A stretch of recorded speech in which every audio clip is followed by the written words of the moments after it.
Hi, everyone. Dr. Hinchy here. And right now, I'm going to go over with you what you should do if you get bit by a tick.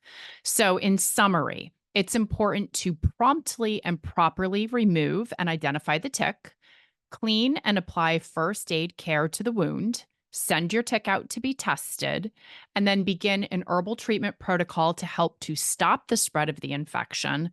Vigilantly watch for symptoms, get tested, maybe, and the importance of using an integrative approach. So, diving right in, number one, it is so important to make sure that you remove the tick properly. So, we want to use flat tipped tweezers. We want to firmly grasp the tick at the base of its head as close to your skin as possible. And then we want to gently pull with a steady force straight up until it releases itself. It is super important not to agitate the tick or do anything to get it to regurgitate its contents into the body because that can actually increase your risk of transmission. So we do not want to cover it with Vaseline or nail polish or try burning it or anything like that. We want to just pull directly apart. You'll see a little bit of tenting with the skin and start counting. Usually the tick will release itself around 90 seconds. You want to make sure that you do not grab the tick by its body. If you do this, you will probably rip it in half. And if you leave the mouth parts or the head inside of the body, you will increase your risk not only of getting whatever infectious organisms that the tick contains, like tick-borne diseases, but also the presence of the head or the mouthpieces left in the body can cause infection all by itself. So once the tick is removed, we want to clean the area. I like to use just soap and water. And then I like to put hydrogen peroxide on top because it is the best disinfectant. Then I will typically mix a little bit of bentonite clay powder with an herb called Andrographis. So Andrographis is directly anti-spirochetal. And if you mix it together and make kind of like a poultice, when the clay dries, it has this drawing action that actually helps to pull the saliva out of your body. Then I will soak a cotton ball in Andrographis itself, and I will apply that cotton ball to the wound for the next 24 hours, hoping to get some transdermal application of that Andrographis because, again, it is anti-spirochetal. We can use homeopathic remedies like Apis and Ledum because they are good at systemically helping the body's reaction to an insect bite of any kind. So then it's important to put the tick into a Ziploc bag. You don't need to kill the tick or do anything to it. Just put it in the bag, Ziploc it so it can't escape. And then you're going to go to tickreport.com. Now, there are many different reporting agencies and testing agencies that you can send your tick out to. This just happens to be my favorite. This is the company that I use with my family as well as with my patients. They have amazing customer service, they have a great turnaround time. And they have found certain pathogens in ticks when other companies have failed to do so. So, real quick side note, I had a patient who was bit by a tick. She sent it out. The tick came back clean. She was told it did not have any pathogens. And she went on to develop an EM rash about 3 weeks later and was symptomatic of Lyme disease. And she ended up contracting Lyme. Very long story short, we ended up getting that tick back and sent it to tickreport.com, and tickreport.com did identify the tick as having Borrelia. So we'll get into this later on, but if you develop an EM rash, you definitely have Lyme disease. It doesn't matter what any test says. So go to tickreport.com. Place your order. I recommend that you do the full tick pathogen panel. It's about $200. You're going to write your registration number on the Ziploc bag as well as on the outside of the envelope. And I highly recommend that you overnight it via FedEx to tickreport.com so that you can get your results back within the 72-hour window.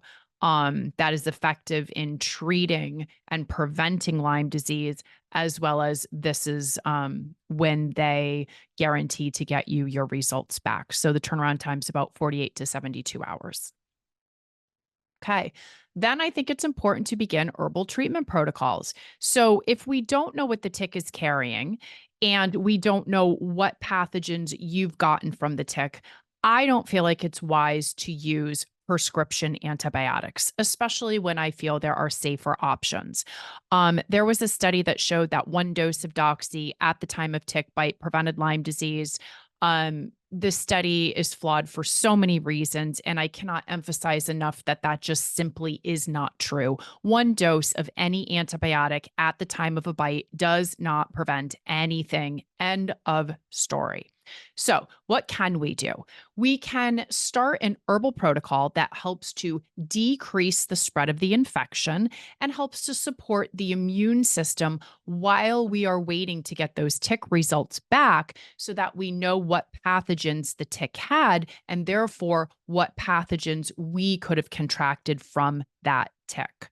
So, there are various herbs that I'm going to go over that help to inhibit the inflammatory cytokine cascade and support the immune system, as well as offer antimicrobial, so antibacterial, antiviral, and antiparasitic properties.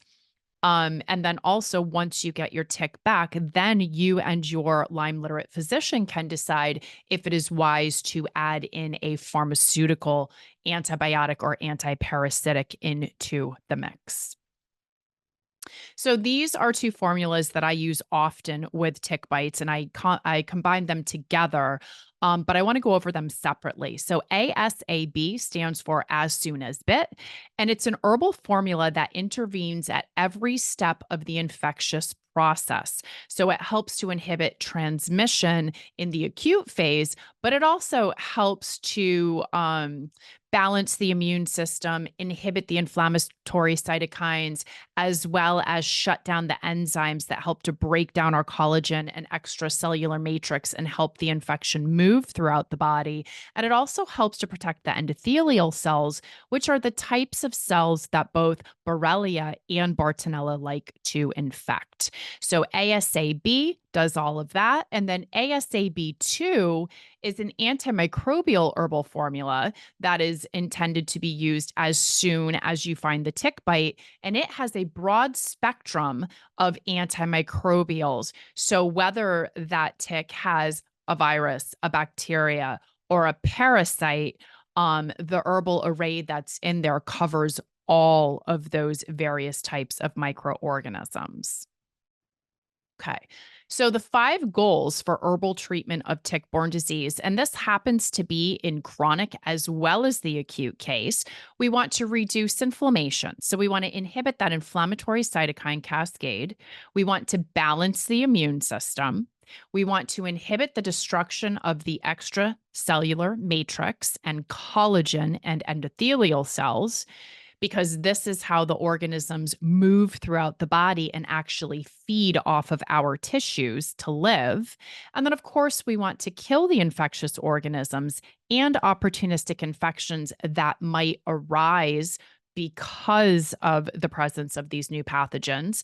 And then, of course, we want to make sure that we are supporting detoxification and that all routes of elimination are working properly. When we are not appropriately detoxing and eliminating, our Herxheimer reactions are much more severe and frequent. So these next several slides have a lot of information on them, and I'm going to hit the highlights for you. I also will make sure that you have a downloadable PDF of these slides because there's a lot of information here. So this slide is going to go over the herbal treatment goals for tick-borne diseases, and the first is reducing inflammation. So on here, we have all of the inflammatory cytokines as well as the various herbs that are going to inhibit each one of them. And what you will notice here is that all of these inflammatory cytokines are going to be inhibited by using a combination of Chinese skullcap, Japanese knotweed, and cordyceps. Okay. So there's a lot of other herbs, like I said, on here that are going to help as well. But basically, if you put those three together, Chinese skullcap, Japanese knotweed, and cordyceps, you will inhibit every single one of these inflammatory cytokines. Okay. Second goal, we want to balance the immune system.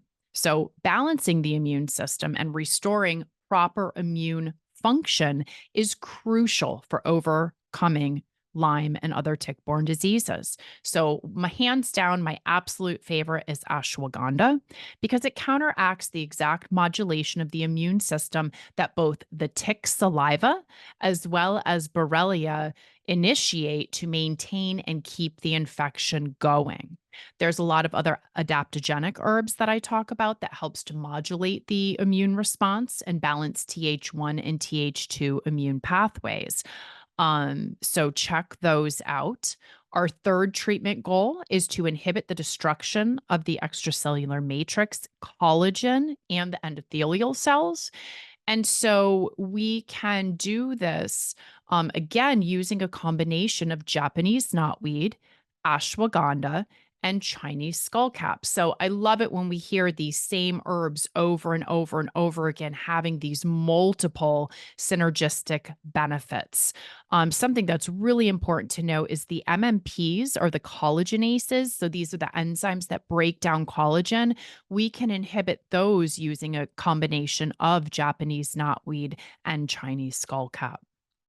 Our fourth treatment goal is obviously to kill the infectious organisms. And so, my favorite herbs for doing this are Japanese knotweed and Chinese skullcap. We just talked about these two herbs, and you saw the array of other effects that they had. Well, guess what? They also are antimicrobial. So, they have some killing effects. And I just love it when these herbs have a synergistic effect where we have side benefits instead of side effects. Cryptolepis is another one of my favorite herbs as a killer. It not only is antibacterial, but it is anti-parasitic. So it's effective against a multitude of organisms. And Cryptolepis also has been studied and shown to be effective against the persister cells. And we really can't say that about any of the antibiotics that are out there. Okay, so here is a study that was done by Fang, and it was an evaluation of natural and botanical medicines for activity against the growing and non growing forms of Borrelia burgdorferi. And so this study provides the first convincing evidence that some of the herbs used by patients, such as cryptolepis, black walnut, sweet wormwood, cat's claw, and Japanese knotweed, have potent activity against the Lyme disease bacteria, especially the dormant persister forms, which are not killed by current Lyme antibiotics. So this is a great study to reference. Okay, and our fifth treatment goal is supporting effective detoxification and elimination. So we have to ensure proper detoxification, not only at the cellular and organ level, but we have to support its exit out of the body. So we have to make sure that elimination is working properly as well. So we have several herbal compounds that protect cells from oxidative stress and optimize cellular health and contribute to tissue detoxification. But we also need to make sure that we are maintaining the intestinal barrier's integrity so that we can actually get toxins out of the body and they're not being recirculated into the systemic circulation. It is helpful to use binders. I love chlorella and I love galactin 3 modulator or G3M. Because not only do they bind these toxins, but they also work in other ways to decrease the severity of a herx and eliminate toxins from the body. And I'll get into that in a much deeper talk later on in the summit. Okay, so it's so important to watch for symptoms. There are so many symptoms of Lyme and Babesia and Bartonella and Anaplasma. These organisms infect every single cell in the body. So they're going to affect the functioning of every cell in the body. And presentation can look differently in different people depending on our genetic and structural weaknesses. But I will say, usually in the beginning, it is typically flu like symptoms. We can have stiff neck, we can have headaches, we can have sensitivity to our environment, so to light, to sound. Obviously, we can have the typical joint swelling, muscle pain, but we also can see mood changes, and a lot of times these can be very abrupt. We can have heart issues like palpitations or tachycardia, which is racing hearts. We can have neurological symptoms like numbness, tingling, memory issues, sleep disturbances. So many different symptoms. And again, they can vary from person to person and where you are in the infectious process. But I would say the biggest thing to look out for is a general flu like presentation. And this can happen several days to several weeks after the initial bite. Now, obviously, we can see that EM rash or that erythema migraines rash, but I want to make it very clear that that rash is only there with Borrelia, so only with Lyme, not with any of the co-infections, and it is there in less than 20 to 40% of patients who develop Lyme disease. So we absolutely cannot rely on this rash for diagnostic criteria. Now, if the rash is there, that is diagnostic of Lyme disease, no matter what any test says. Now, here is a better look at that rash. So, this is the classic EM rash, the bullseye. They do not all look like this. In fact, most of them do not look like this. Again, its presentation varies from 27% to 40%, 47%, which means it is there less often than it is there.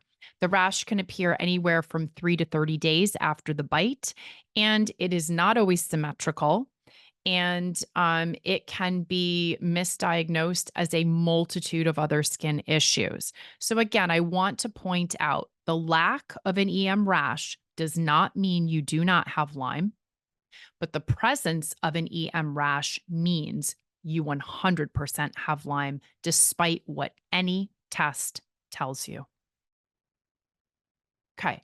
So get tested, maybe. Why do I say maybe? Well, because there are three main reasons. Number one, the test that is really readily available, even with a specialty lab, is looking at what is called an indirect test. So it's looking at the body's production of antibodies to the organism. So we are detecting the organism through the presence of antibodies, not direct, as in we found the organism. And so the problem is that it takes 3 weeks for antibodies called IgMs to really hit the level that they're going to be testable. And it takes about 4 to 6 weeks for antibodies called IgGs to be produced to the level that would get you a positive test. And so you're going to miss so many cases of Lyme disease when the patient is tested within the first 1 to 2 weeks after being bit, which is when most doctors order their tests. So that's number one. Number two is that if you go to a conventional laboratory, they are only testing for Borrelia burgdorferi sensu stricto. This is going to give you a false negative more than 30% of the time. Why? Because there are 18 other species of Lyme disease or of Borrelia that cause Lyme disease that we are not testing for. So that's like me telling you, reach into this box that has 20 crayons and they're all different colors. And you pull out a green crayon and I say, I'm going to test you for a crayon using a test that only picks up a red crayon. And I'm going to tell you that you don't have a crayon. And you're going to tell me that I'm crazy because you're clearly holding a crayon, but it's green. My test only picks up a red crayon. You see? So it's like they're only looking at one species of lime when there are all of these other species of lime that need to be tested for as well. Okay. And now the third reason is a little bit more complicated, but when you are looking at with a conventional lab, either a Western blot or an immunoblot, they look at 10 IgGs and 3 IgMs. And really, we should be looking at 14 IgGs and 14 IgMs roughly. So there are other companies that go much deeper into all of the proteins that should be evaluated, not just the 13 that these conventional labs do. Okay, so I hope that this was helpful, and I hope that you now know what to do when you get bit. Take care. I'll see you soon.